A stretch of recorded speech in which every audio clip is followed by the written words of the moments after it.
Udumo kuNkulunkulu kweliphezulu nokuthula emhlabeni kubantu abathokozelwa nguye. Baba uNsibande yakubingelela Ndlalifa izulu ngithi uJesu Kristu inkosi. Siyambonga uNkulunkulu wethu kakhulu, siyamdumisa bangcwele. Akekho ofana naye, akekho onjengaye.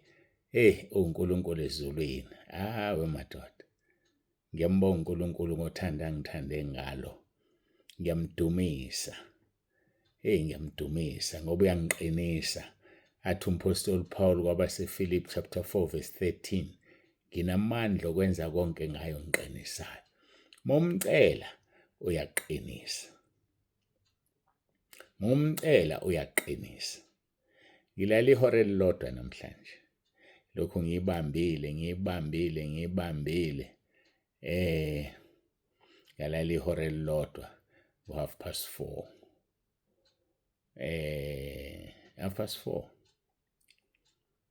Engikwazi ukuthi ngivuke 4:30.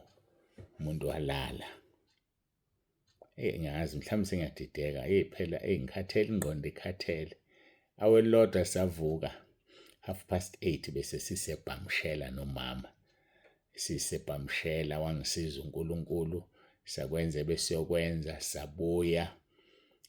Ngadrive nje ngibuya. Ubuthongo buthe uqala baqala sengizofika la. Kwathola ukuthi khona usudanyana khona. uNkulunkulu wangisiza baphela safika siphephile. Siyambonga uNkulunkulu kakhulu, siyamdumisa bangcwele. Akekho njengaye. Ngiyambonga uNkulunkulu, uyangithanda. Usangithanda kakhulu. Usavumile nokuphila kwami ngoba efuna ngenza intando yakhe. Kusho ukuthi angakawuqedi umsebenzi wami. Waphela mase ngoqedile, mhlambe bengeke ngibuye noma akangithathe ngendlela afisa ukungithatha ngayo. For the fact that I'm still alive, uNkulunkulu khona afuna ukwenza ngami. Ngiyabonga kakhulu. Ngipha amandla ke Nkosi, ngiqhubeke.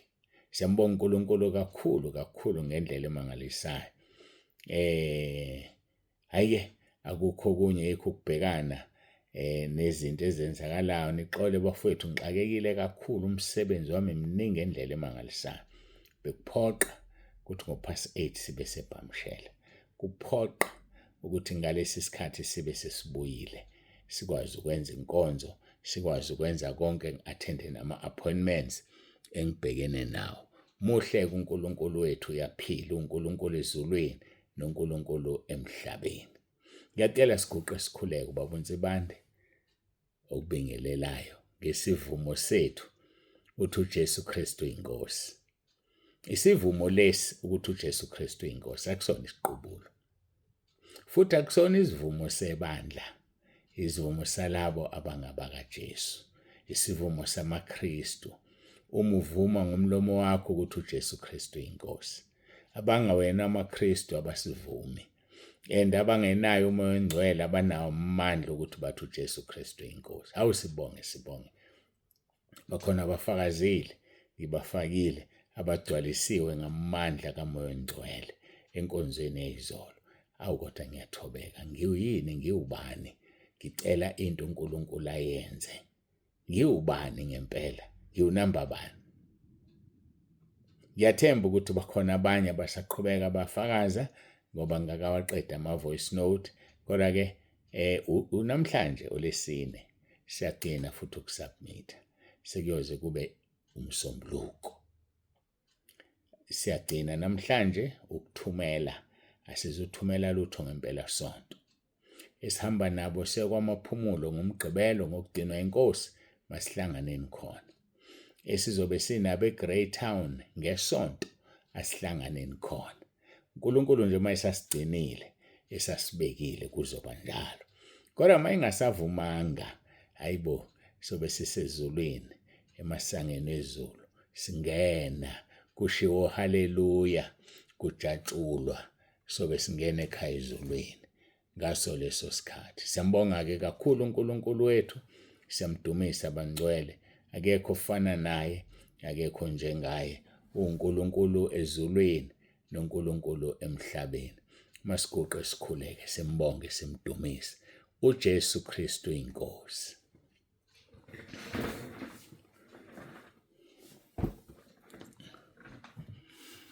Babongcwele, babolungileyo, uNkulunkulu wethu nomusa, siyathoba. Siyabonga ukuthi usigcinile indlela yonke, sabuya siphephile, safika ekhaya. Ngiyacela kube kanye nathi namanje, ubonakalise amandla akho, ukhuluma uzambule ngoJesu Kristu inkosi yethu ephilayo. uJesu Kristu inkosi. Ngibonge uNkulunkulu izolo ngokungihlonipha ngingelutho. Bagcwalisiwe abantu ngamandla kaMoya oNgcwele. Bagcwalisiwe laba bebefanelekile nabangcwele phambi kobuso bakho. Basizeke Nkosi, bamlalela uMoya oNgcwele, ngoba into exosha uMoya oNgcwele kumuntu ukungalaleli akusona isono, ngoba uthi eqala enze isono kudala uMoya oNgcwele ehambile. So indaba iqala ngokungalaleli. Uma umuntu ekhuzwa, etshelwa, eholwa umoya kaNkulunkulu engalaleli, emdabukisa uMoya oNgcwele, uyasuka kuye. Kuba nzima ukuphinda abuye.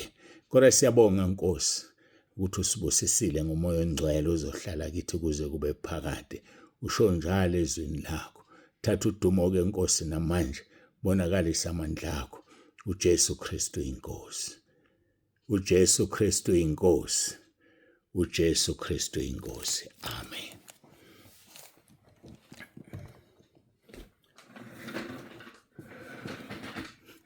Siyambonga kakhulu uNkulunkulu bangcwele, siyamdumisa. Akekho ufana naye. Siqhubeka ke nenkonzo yethu. Tshumayelo yasentabeni, Matthew chapter 5 verse 12 uthi, babusisiwe abazingelwa ngenxa yokulunga, ngokuba umbuso wezulu ngowabo. Babusisiwe abazingelwa ngenxa yokulunga, ngokuba umbuso wezulu ngowabo. Asibuyele lapha encwadini kaPetro. Incwadi kaPetro sibuyela kuyona ke manje uchapter 4 besikade silosidila no chapter 3. Chapter 4 siqala ku verse 12. Chapter 4 siqala ku verse 12 uthi, bathandekayo ningamangali ngomlilo phakathi kwenu enifikelwa yiwo, ukuba nilingwe ngokungathi nehlelwe yinto engaziwayo. Izilingo la uPetro zifanisa nomlilo. Izilingo nokuhlupheka nokuthukwa uPetro kufanisa nomlilo. Uthi ke bathandekayo ningamangali, akungasimangazi lokho, ngoba kushiswa thina, bashisa lento kaNkulunkulu ekuthina. Ngeshwa lento kaNkulunkulu ekuthina siyembethe, iyona yenza singashi. Ake ngiphinde, lento kaNkulunkulu ekuthina siyembethe, iyona yenza singashi. Iyona yenza abangani bakaDaniel, oMeshaki noShadrach noAbednego bangashi esithandweni somlilo. Ilento kaNkulunkulu ababeyembethe. Ile uniform yasezulwini ababeyembethe. Ile uniform abathi mabeyembatha, yeza indodana kaNkulunkulu yabajoyina bababane esithandweni somlilo. Wakhala uNebukadnezari wathi, asifakanga yini amadoda amathathu eboshiwe na? Uthi ngibona sekukhona neyesine, ayahamba akhululekile, wasaboshiwe. Le ifana nendodana kaNkulunkulu ophilayo. Bafowethu, uyembatha, besisho njalo emandeni, yembathani umuntu omusha, nikhumule umuntu omdala. Uyembatha umuntu omusha. uNkulunkulu evuma naseGreytown sobe sisho njalo, sithi yembathani upart 2 loyo. So ke uma wembethe i-uniform yasezulwini, liyehla izulu, libona ufana nale semlilweni, bese kuthiwa ungamangali, umlilo ozithola wehlelwe yiwona. Ungamangali, umilinge nifikelwa yizo ngokungathi nehlelwe into engaziwayo. noJesu walingwa, abapostoli balingwa, baze bafaka buhlungu. Nathi sizolingwa ngoba siphethe lento eyayiphethwe abapostoli. Nathi sizolingwa ngoba siphethe lo mlilo inkosi uJesu eyayizothungela emhlabeni. Ithi kodwa before ngothungele khona umbhabhadiso kufanele ngibhabhadiswe kuwona. Lo mbhabhadiso ukufa esiphambanweni, lo mbhabhadiso izinhlupho, lo mbhabhadiso ukuzingelwa, ukushaywa, ukuthwalisa umqhele wameva. Hayi mina mawungakawuthali umqhele wameva bese akuthuka ukhala, basha bakuthandayo ubalise, bathi uthwele ubalise, wanti wena uyazazi. So mawuzazi uhlushwa yini, ukhathazwa yini, ngoba izulu lizoma ngakuwe. Uma uNkulunkulu wethu engakithi, ubani oyomelana nathi na? Uma yena engakithi, ubani ongakuwe? Who is at your corner? Isibhakela lesi kuyaliwa. Omunye uke ayiwine impi ingakalwi, ayiwiniswe ukuthi ubani usekhoneni lakhe, ngoba yaziwa amagalelo lomuntu osekhoneni ukuthi ibhokisa lakhe alihlulwa. Ucoach waziwa ukuthi alihlulwa. Angithi u-Isaiah chapter 9 verse 6 and 7 usitshelile wathi uJesu umeluleko omangalisayo. Thatha uJesu umfake ekhoneni lakho, izimpi uzoyinqoba. Hayi lingu uzoyinqoba, thatha uJesu umfake ekhoneni lakho. Who is at your corner? Mfake ekhoneni lakho uzonqoba. Uthi verse 12, bathandekayo, ningamangali ngomlilo phakathi kwenu enifikelwa yiwo kuba nelingwe ngokungathi nehlelwe into engaziwayo. Hey, asingamangali bafowethu, singathuki, singalahla ukukholwa, singamlahla uJesu, ngoba naye walingwa, nathi sizolingwa. Naye walingwa. Ngakhumbula izenzo. Yabona izenzo izenzo bani lezi? Izenzo 22. Ngithi 22 verse 14. Akasizibheke. Hawu. Bheke sengivule enye into mina. Sengivule enye into ngiyaxolisa. Izenzo 14 verse 22. I'm very sorry. Izenzo 14 verse 22. Noma siqale ku-21. Sebelishumayela ivangeli kulowo muzi, bezuzile abafundi abaningi, babuyele eListra nase-Ikonia nase-Antiokhia. Obani labo? OPhawuli. Verse 22. Baqinisa imiphefumulo yabafundi, bebaluleka ukuba beme ekukholweni, bethi simele ukungena embusweni kaNkulunkulu ngezinhlupheko eziningi. Simelwe ukungena embusweni kaNkulunkulu ngezinhlupheko eziningi. Baqinisa abafundi bebaluleka. Webafowethu, inhlupheko azizophela, ziyophela kwelizayo. Simele ukungena ekhaya ezulwini ngenhlupheko eziningi. Ngaphandle kweinhlupheko asikwazi ukungena ezulwini. Engani phela nomqhele sizowuthola ngoba sinjani? Sihluphekile. Ake sifunde lapha abaseRoma 8 verse 16 no 17. Yena lo umoya ufakaza kanye nomoya wethu ukuthi singabantwana kaNkulunkulu. Umoya ongcwele ufakaza nomoya wethu ukuthi singabantwana bakaNkulunkulu. Verse 17. Uma ke singabantwana, sizindlalifa futhi. Izindlalifa zikaNkulunkulu. Izindlalifa kanye noKristu, uma phela sihlupheka kanye naye. Uhlupheka nobani wena? Ubani ohlupheka naye? Kufanele sihlupheke kanye noKristu. Uma sihlupheka kanye naye, sizindlalifa kanye naye. Wena ngibuza ukuthi uhlupheka nobani? Ubani ohlupheka naye? OMeshach noShadrach noAbednego bahlupheka noKristu, bangena naye emlilweni. Uhlupheka nobani? Ubani ongena naye emlilweni? Ubani ongena naye ezilingweni?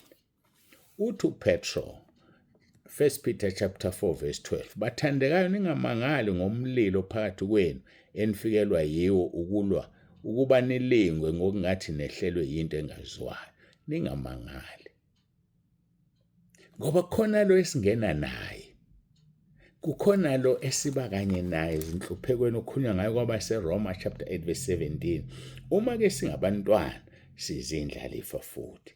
Izindlalifa zikaNkulunkulu, izindlalifa kanye noKristu uma phela sihlupheka kanye naye. So uma ungahlupheki noKristu ngeke ulidlifa lakhe, ngeke ulidlifa kanye naye. Ngeke siphiwe inkazimulo kanye naye ngoba uhluphekanga kanye naye. Ukungahlupheki kanye naye ukuhlupheka ngoba wonile, ukuhlupheka ngoba wonile, wathuka, washaya, walwa, wazingelwa ngenxa yobubi bakho. uKristu bengekho lapho. Kodwa uma sihlupheka ngenxa yakhe, ngenxa yegama lakhe, sihlupheka kanye naye. Masihlupheke kanye naye-ke sizophiwa inkazimulo futhi kanye naye. AbaseRoma chapter 8 verse 17. Uyafuna ukunikwa inkazimulo neNkosi uJesu, uyinikezwe uBaba, uNkulunkulu uJehova Sebawothi, hlupheka kanye noJesu, namathela kuye, fihlwa. Uma nafihlwa kanye noKristu, fihlwa kanye naye, ehlezi ngakwesokunene sikaNkulunkulu. Siyambonga uNkulunkulu kakhulu. Ningamangali bathandekayo ngomlilo phakathi kwenu enifikelwa yiwo ukuba nilingwe ngokungathi nehlelwe into engaziwayo. Akusiyona into engaziwa leyo. Paul washaywa neNkosi uJesu yashaywa. Sizoshaywa nathi. Yazi sizoshaywa. Okuningi okwenzekile eNkosini uJesu kuzokwenzeka kuthina ukuze singene ezulwini ngenhlupheko. Zenzo 14 verse 22. Baqinisa abafundi bebaluleka ukuba beme ekukholweni ngoba bazongena ezulwini ngenhlupheko. Siyambonga uNkulunkulu. Ake ngiguqe ngikhuleke. uJesu Kristu inkosi.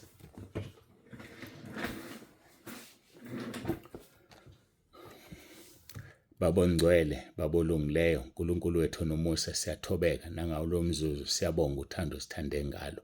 Ngiyacela ke uNkulunkulu wami nomusa ube phakathi kwethu. Ngiyacela uNkulunkulu wami ubusise lona loyo ilalelile lenkonzo. Yiba naye ke Nkosi kukhona konke, sinikele uqobo lwethu. Thatha uqobo lwethu usifihle kuwe ungakwesokunene sikaBaba.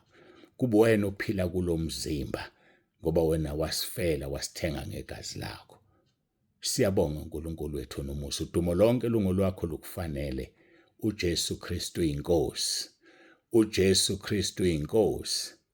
uJesu Kristu inkosi. Amen.